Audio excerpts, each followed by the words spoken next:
మంగళగిరి పానగాల లక్ష్మీ నరసింహస్వామి ఎగువ సన్నిధిని దర్శనం చేసుకున్న తర్వాత దిగువ సన్నిధి చూడడానికి వెళ్తున్నాము.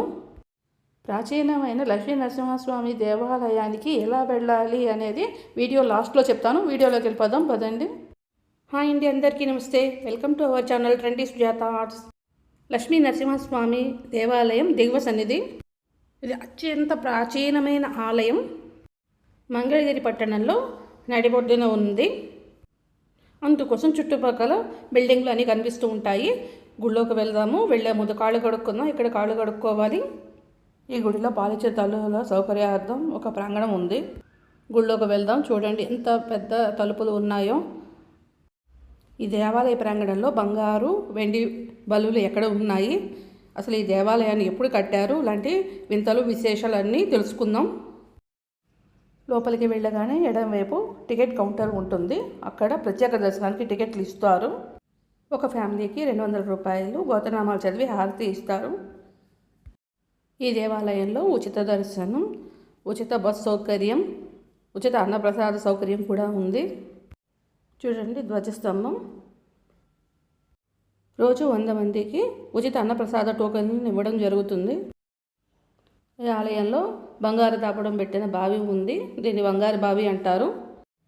ఈ బంగారు బావి పక్కనే స్తూపం ఉంది. స్తూపం మీద ఆలయానికి సంబంధించిన శాసనాలు ఉన్నాయి. ధ్వజస్తంభం దగ్గర 1,00,000 ఒత్తులు, 365 ఒత్తులుని వెలిగిస్తూ ఉంటారు. భక్తులు ఆలయం చుట్టూ ప్రదర్శనలు చేస్తూ ఉంటారు. ప్రదర్శన అనంతరం శ్రీ లక్ష్మీ నరసింహస్వామి వారిని దర్శనం చేసుకుంటారు. తర్వాత రాజలక్ష్మి అమ్మవారిని కూడా దర్శనం చేసుకుంటారు. ఈ గాలిగోపురం పొడవు 153 అడుగులు. ఈ ఆలయ ప్రాంగణం చాలా పెద్దది. 16వ శతాబ్దంలో విజయనగర సామ్రాజ్య అధినేత అయిన శ్రీకృష్ణదేవరాయల వారు శ్రీ స్వామివారికి గుడి కట్టించి ముఖమండపాన్ని నిర్మించారు.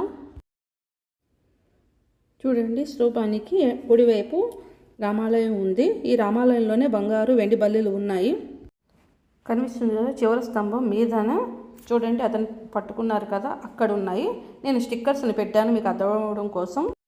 చూడండి, ఇంకో గాలి గోపురం ఇది. ఈ దేవాలయానికి 3 వైపులా గాలిగోపురాలు ఉంటాయి. వెస్ట్ సైడ్ మాత్రం గాలిగోపురం ఉండదు, శిలాఫలకం ఉంటుంది. తూర్పున ఉన్న గాలిగోపురం ఎత్తు 153 అడుగులు, 11 అంతస్తులతో నిర్మించబడింది. ఆంధ్రప్రదేశ్లో ఎత్తైన గాలిగోపురంలో దీనిది 2వ స్థానం. మొదటి స్థానం కాకినాడలో గొల్లమావిడి గ్రామంలో ఉన్న కోదండరామస్వామి దేవాలయంలో ఉంది. ఈ గాలిగోపురం ఎత్తు 160 అడుగులు. శ్రీ లక్ష్మీ నరసింహస్వామి దేవాలయంలో ధనుర్మాసం నందు వైకుంఠ ఏకాదశి రోజు ఉత్సవాలు అత్యంత వైభవంగా జరుగుతాయి. వాటిలో ఉపయోగించే వాహనాలను ఐరావతం, కల్పతరువు, కామధేనువు వంటి వాహనాలు ఇక్కడ ఉన్నాయి. చూడండి, ఈ దేవాలయానికి ఇంకొక ప్రత్యేకత ఉంది.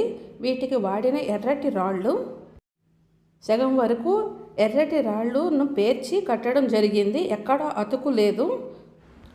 శతాబ్దాలు గడిచినా కూడా ఎక్కడా చిక్కు చెదరలేదు. అది ఈ గుడి యొక్క ప్రాముఖ్యత.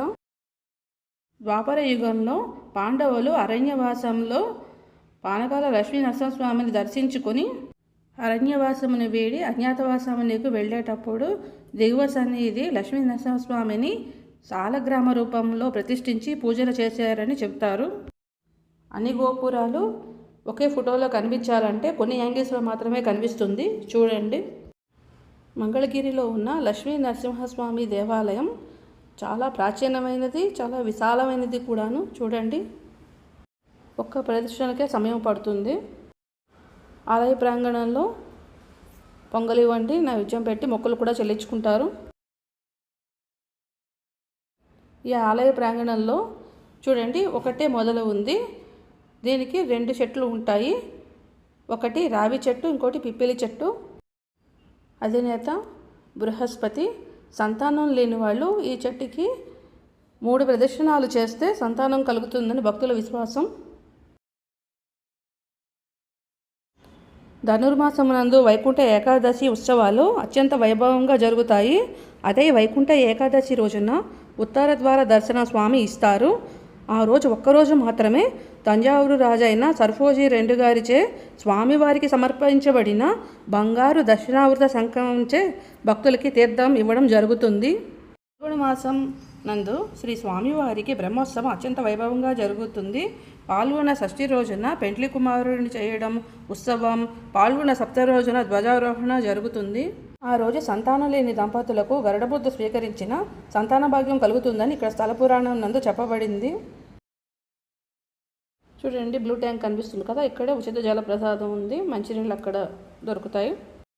ఇప్పుడు మీరు చూస్తున్నది పాలవృక్షము. అని కింద గరుత్మంతుడు వారు ఉంటారు. నారదుడు శాపవశాత్తు పాలవృక్షముగా ఉద్భవించి స్వామివారి సన్నిధిలో కొలువై ఉన్నారు. పాలవృక్షములకు ప్రదర్శన చేసిన స్త్రీలు సంతానవంతులు కాగలరని చెబుతారు. ఈ దేవాలయంలో రోజు 11 గంటలకి ఉచిత భోజన టోకెన్లని 100 మందికి ఇస్తారు. అదే సెలవు దినాల్లో 200 వరకు ఇస్తారు. స్వామివారికి నివేదన అనంతరం 1 గంటకి ఉచిత అన్నదానం ఉంటుంది. ఎవరైనా ఉచిత అన్నదాన కార్యక్రమానికి విరాళాలు ఇవ్వాలనుకుంటే QR కోడ్ ద్వారా విరాళాలను కూడా ఇవ్వచ్చు. స్వామివారి కళ్యాణం, తిరుమంజనం, సుదర్శన హోమంలో పాల్గొనే భక్తులు సాంప్రదాయ దుస్తులను ధరించవలసి ఉంటుంది. స్వామివారి అర్చనలు, దర్శన సేవలు బోర్డు చూడండి. ప్రముఖ వైష్ణవ క్షేత్రాల్లో ఈ క్షేత్రం కూడా ఒకటి. క్రీస్తు శకం 8వ శతాబ్దంలో శ్రీ శంకరాచార్యుల వారు ఈ స్వామిని దర్శించుకున్నారని చెబుతారు. 1512వ సంవత్సరంలో శ్రీకృష్ణ చైతన్య ప్రభుల వారు ఈ స్వామిని దర్శించుకున్నారు. 1594వ సంవత్సరంలో గోల్కొండ సుల్తాను సేనాధిపతి అయిన కుతుబ్ అలీ శ్రీవారిని దర్శనం చేసుకున్నారని చెబుతారు.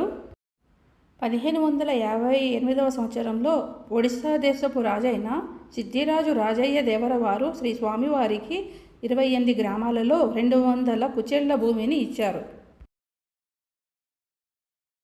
ఇక్కడ దేవస్థానం వారు ఉచితంగా తిరునామాలను పెడుతున్నారు. ఆడవాళ్ళకి ఆడవాళ్ళు, మగవాళ్ళకి మగవాళ్ళు పెడుతున్నారు. ఈ ఆలయ ప్రాంగణంలో రకరకాల రథాలను చూడవచ్చు.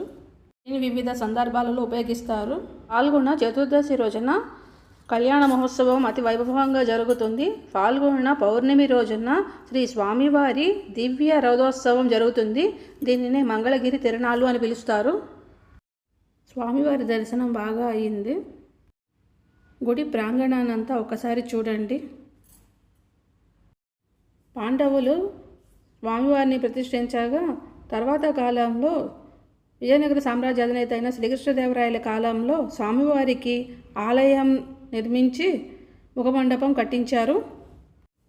సదాశివరాయల కాలంలో ఆయన మేనల్డైన రాజయ్య దర్శనాన పెద్ద కోనేరుని నిర్మించినట్లు చరిత్ర చెబుతుంది. 400 ఏళ్ల కిందట ఆ కోనేటిని నిర్మించినట్లు శాసనాల ద్వారా తెలుస్తోంది. 1970 వరకు స్వామివారి తెప్పోత్సవాలన్నీ ఇక్కడే నిర్వహించేవారు. పుష్కరిలో స్నానం ఆచరించి స్వామివారిని దర్శనం చేసుకునేవారు. రాను రాను కోనేరు శిథిలమైపోయింది. అందుకే దీన్ని చీకటి కోనేరు అని పిలవడం మొదలుపెట్టారు. 3 ఏళ్ల క్రితం నుంచి ఈ కోనేటి పునరుద్ధరణ పనులను మొదలుపెట్టారు. స్వామివారి దర్శనం బాగా జరిగింది. ఇప్పుడు రాజలక్ష్మి అమ్మవారి దర్శనానికి వెళ్తున్నాము. స్వామివారికి కానీ అమ్మవారికి కానీ మనం వస్త్రాలను సమర్పించాలనుకుంటే కార్యాలయంలో మనం వాటిని సమర్పించి రసీదు తీసుకోవాలి. రాజలక్ష్మి అమ్మవారి గుడిలోకి వెళుతున్నప్పుడు ద్వారబంధం బంగారు తాపడంతో ఉంటుంది. దాని మీద అష్టలక్ష్ములు కొలువై ఉంటారు. అమ్మవారి దర్శనం కూడా చాలా బాగా జరిగింది. ఉచిత ప్రసాదంగా పులిహార ఇచ్చారు. ఈ లక్ష్మీ నరసింహస్వామి దేవాలయం ఆంధ్రప్రదేశ్ గుంటూరు జిల్లా మంగళగిరి కొత్తపేట రోడ్డులో ఉంది. విజయవాడ నుంచి మంగళగిరికి 12 కిలోమీటర్లు, అదే హైదరాబాద్ నుంచి 287 కిలోమీటర్లు. మీరు ఉండే ప్రాంతం నుంచి విజయవాడ లేదా గుంటూరు రైల్వే స్టేషన్ చేరుకున్న తర్వాత అక్కడి నుంచి బస్సు లేదా ట్యాక్సీ ద్వారా ఈ దేవాలయానికి చేరుకోవచ్చు. చూడండి, పెద్ద రథం ఉత్సవాలప్పుడు ఉపయోగిస్తారు. ఈ దేవాలయం మంగళగిరి నడిబొడ్డున ఉండడం వలన ఎప్పుడూ సందడిగా ఉంటుంది. మంగళగిరిలో మంగళగిరి చీరలు కూడా చాలా ఫేమస్. మీకు ఇంట్రెస్ట్ ఉంటే ఒకసారి విజిట్ చేయండి.